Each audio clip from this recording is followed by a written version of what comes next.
Hello everyone, this is Manish. Welcome back to YouTube channel Corpus Suisse.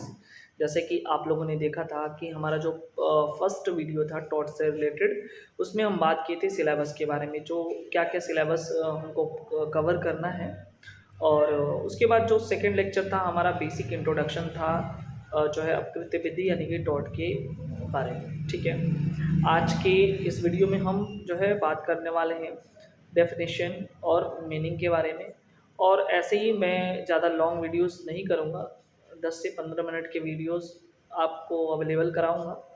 और हर एक point पे फिर नेचर्स वगैरह को देख लेंगे कि और एक और वीडियोस आएंगे कि टॉट्स जो है जो है आपका न्यास भंग है कि संविदा है। ठीक है, यानी कि ट्रस्ट है कि कॉन्ट्रैक्ट है, ये सब चीज़ों के बारे में हम डिस्कस करेंगे एक एक करके। और उन सभी चीज़ों को, उन सभी पॉइंट को भी हम बीच बीच में जो है टारगेट करते चलेंगे, लिंक करते चलेंगे, जो हमारे प्री के पॉइंट ऑफ व्यू से इम्पोर्टेंट है। किसी भी स्टेट की अगर हम बात करें जहाँ पे टॉट जो है एक इम्पोर्टेंट जो है पॉइंट अगर है, तो वहाँ पे सबके लिए जो है ये कारगर होगा। तो चलिए स्टार्ट करते हैं। उससे पहले यदि आप हमारे चैनल में नए व्यूअर्स हो तो सब्सक्राइब ज़रूर कर लें, क्योंकि इस चैनल से आपको बहुत सारे जो है लाभ होने वाले हैं। और अपने दोस्तों को शेयर करना ना भूलें। तो हम सभी लोगों को पता है कि जो विधि के अंतर्गत यानी कि लॉ के अंतर्गत जो है बहुत सारे हमारे लीगल राइट्स दिए गए हैं, विधिक अधिकार दिए गए हैं। और साथ ही साथ स्टेट का कॉन्सेप्ट ये है, जो है स्टेट खुद ही हम लोग को संरक्षण प्रदान करती है। जो भी उपचार जो भी अधिकार हमारे दिए गए हैं, यदि किसी व्यक्ति के द्वारा या एटलीस्ट खुद स्टेट के द्वारा यदि उसके अधिकारों का हनन किया जाता है या हमारे अधिकारों का हनन किया जाता है, तो उसके लिए जो है कुछ उपचार की भी व्यवस्था की गई, कुछ रेमेडी की भी व्यवस्था की गई। एक आप जो है बहुत बढ़िया कोटेशन है, ठीक है, मैगजीन है जिसे कह सकते हैं, उबी जस्ट ईबी रिमेडियम। ठीक है, जैसे बहुत इंपॉर्टेंट है, मैगजीन है। और लॉ में तो और ज़्यादा इस्तेमाल किया जाता है कि वो भी आगे पढ़ाएंगे हम, नेचर वगैरह जब पढ़ाएंगे तो वहाँ पर डिस्कस करेंगे। उबी जस्ट ईबी रेमेडियम, जहाँ अधिकार है वहाँ उपचार है। ठीक है, अलग अलग इस पे अब हम आगे बात करेंगे कि सालमन ने क्या कहा था, फिर बेनिफिट ने क्या कहा था, वो अलग की बात है। तो कहा जाता है कि जहाँ कहीं भी अगर अधिकार है तो वहाँ पे उपचार है। यदि आपके अधिकारों का उल्लंघन होता है तो फिर आप जो है डैमेजेस क्लेम कर सकते हैं। तो आपको अपने प्रीवियस वीडियो में हम ये भी बताए थे कि दो तरह की कार्रवाइयाँ होती हैं। एक सिविल सूट होता है यानी कि सिविल नेचर की, दीवानी प्रकृति की, और एक होता है आपका क्रिमिनल नेचर की यानी कि आपराधिक प्रकृति की। ठीक है, तो सिविल नेचर की जो सूट होती हैं उसमें जो उपचार के तौर पर जो है क्या किया जाता है, जो भी अनुतोष ये कह लो कि रेमेडी जो है, कंपनसेशन दिया जाता है।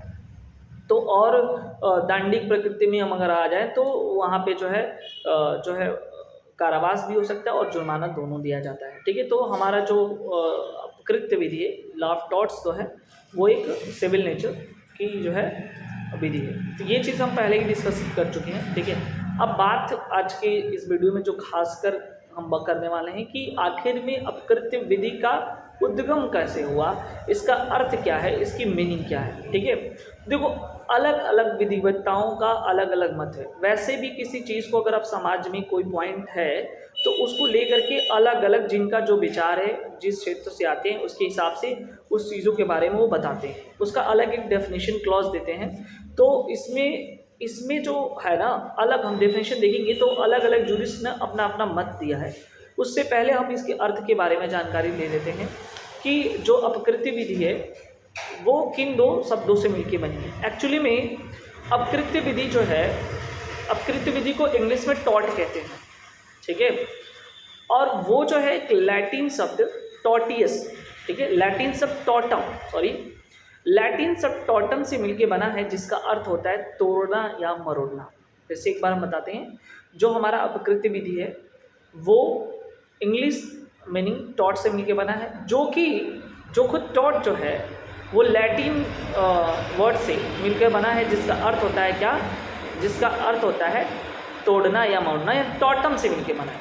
टॉट जो है टॉटम लैटिन वर्ड से मिलकर बना है, जिसका अर्थ है तोड़ना या मरोड़ना। ठीक है, अगर हम बात करें टॉट की अंग्रेजी में, सामान्यतः इसे रॉन्ग या अपकार बोलते हैं। ठीक है, अपकृत्य को अपकार के भी नाम से जानते हैं, रॉन्ग या इसे कह ले दोष या अपकार। ठीक है, तो इन नामों से जानते हैं। वहीं संस्कृत के शब्द जिसे जिम्बा, ठीक है, संस्कृत में जिम्बा कहते हैं। जिम्बा का अर्थ होता है विद्वेष, मैलेसियस जो है किसी के प्रति विद्वेषपूर्ण भावना, तो संस्कृत में जो है इसे अपकृत्य को जिम्बा के नाम से जानते हैं, ठीक है। यानी कि कहा गया कि अपकृत्य, अपकृत्य मतलब एक ऐसा कृत्य जो किसी व्यक्ति के अधिकारों का हनन करता हो, उल्लंघन करता हो, ठीक है, यानी कि जो उसके कहीं न कहीं जो है राइट्स को जो है वायलेट करने का काम करता हो, ठीक है। ये चीज़ हो गया। तो कहने का मतलब ये कॉन्सेप्ट ना इसका यहीं से नहीं, बहुत पहले से इसका कॉन्सेप्ट जो है यहाँ पे है, ये चीज़ अपने दिमाग में रखिएगा, ठीक है। और उसके बाद जो देखो जो अपकृत्य विधि है ना, वो एक और मैगजीन है, एक जिसे कहते हैं कि सूत्र है जिसपे वो बेस्ड है, वो मैगजीन है अल्ट्रम नॉन लिडेरा, ठीक है। फिर से एक बार बोल देता हूँ, अल्ट्रम नॉन लिडेरा, जिसका अर्थ है कोई भी व्यक्ति किसी भी व्यक्ति को अपने कृत्यों के द्वारा कोई क्षति नहीं पहुंचा सकता, ठीक है। अल्ट्रम नॉन लिडेरा का मतलब ये हुआ कि कोई भी व्यक्ति अपने कृत्यों के द्वारा किसी को क्षति नहीं पहुंचा सकता है। यानी कि जहाँ मतलब मेरे कुछ राइट्स हैं, ठीक है, तो हम अपने राइट्स, हर व्यक्ति अपने राइट्स को लेके जीता है, तो कहने का मतलब हम किसी कोई ऐसा कार्य न करें जिससे जो है किसी दूसरे के राइट्स का हनन हो, यानी मेरे कार्य के द्वारा किसी अन्य के राइट्स जो है वायलेट ना हो। तो इसके लिए जो है मैगजीन है अल्ट्रम नॉन लिडेरा, ठीक है। तो ये चीज़ें ही। अब हम थोड़ा सा डेफिनेशन क्लास देख लेते हैं। अच्छा, एक और चीज़ हम समझते हैं कि हमने समझ लिया कि ये किस कैसे बना है, और एक ना रोमन विधि से, जिसे डिलेक्ट कहते हैं, ठीक है। रोमन लॉ है वहाँ पे इसी चीज़ को जो है डिलेक्ट के नाम से जाना जाता है, जिसका मतलब होता है आधारमूलक आचरण। सेम वही मीनिंग वही है, अलग अलग जगहों पे अलग लोगों ने जो है कहा है। अब हम बात करते हैं डेफिनेशन क्लॉज में, मतलब डेफिनेशन के बारे में, परिभाषा के बारे में। तो देखो बहुत ही आसान इसका है, और मैं बता रहा हूँ कि अपकृत्य है वो विभिन्न विधिकर्ताओं के अलग अलग मत है, अलग अलग चीज़ें हैं। कोई कुछ और कहता है, कोई कुछ और कहता है, लेकिन हमको चाहे 2 से 3 लोगों के बारे में हमको जानना है कि वो लोग क्या कहते हैं, ठीक है। जैसे अगर हम बात करें कि विनफील्ड के बारे में हमको जानना है कि वो क्या कहते हैं, फिर सालमन के बारे में जानना है तो वो क्या कहते हैं, 2 लोग का तो बेसिक हमको जानना है। अगर हम बात करते हैं विनफील्ड के बारे में, तो विनफील्ड कहते हैं कि अपकृत्य का दायित्व तो एक ऐसे कर्तव्य का उल्लंघन से निकलता है, या ये कह लो कि उद्धृत होता है। फिर से सुन लो, अपकृत्य का दायित्व तो ऐसे कर्तव्यों से निकलता है जो ये पहले तो ये सुनिश्चित कर देता है कि उसके प्रति कोई उल्लंघन या निवारण के लिए अनिर्धारित कार्रवाई के लिए दावा किया जा सकता है। बड़ा क्लिष्ट उन्होंने बताया है, मैं जो है मैं इनको थोड़ा शॉर्ट में कर सकता हूँ, ठीक है। तो इन्होंने क्या बताया कि देखो, अपकृत्य दायित्व मूलतः विधि द्वारा नियम कर्तव्य भंग से उत्पन्न होता है, सीधी सीधी बात। अब देखो ये थोड़ा सा आसान है कि जो ये कहते हैं कि अपकृत्यात्मक जो दायित्व होता है वो कब उत्पन्न होता है, तो जब कोई व्यक्ति क्या करता है, जो विधि के नियम बनाए गए हैं, कोई नियम बनाया गया उसका उल्लंघन करता है, उसका कर्तव्य भंग करता है, तब ये उत्पन्न होता है। और ये सामान्यतः जो है ये जन वर्ग के प्रति होता है, ठीक है। सामान्यतः किसके प्रति होता है, जन वर्ग के प्रति होता है।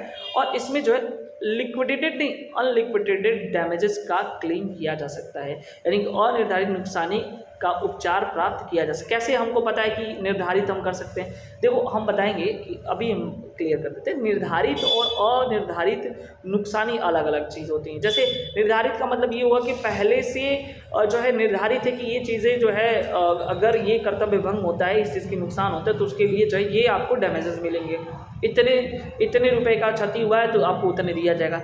लेकिन अगर मान लो कोई दूसरी बात हो जाए जो हमको पता ही नहीं कि ऑलरेडी फिक्स ही नहीं है कि कितना हमको नुकसानी देना है, तो वो अनिर्धारित नुकसानी है। तो विनफील्ड यही करते हैं कि कर्तव्य भंग का उल्लंघन है जो एक सामान्य जनप्रतिनिधि वर्ग के लिए किया जाता है, और ये अनिर्धारित अगर ऐसा हानि या ऐसे भंग हो जाता है तो अगला जो है क्या करेगा, ऐसे अनिर्धारित नुकसानी के लिए वाद ला सकता है। तो ये आपका था विनफील्ड का। अब सालमन का देख लेते हैं। 2 हमको डेफिनेशन इंपॉर्टेंट है, हमको समझना है, ठीक है।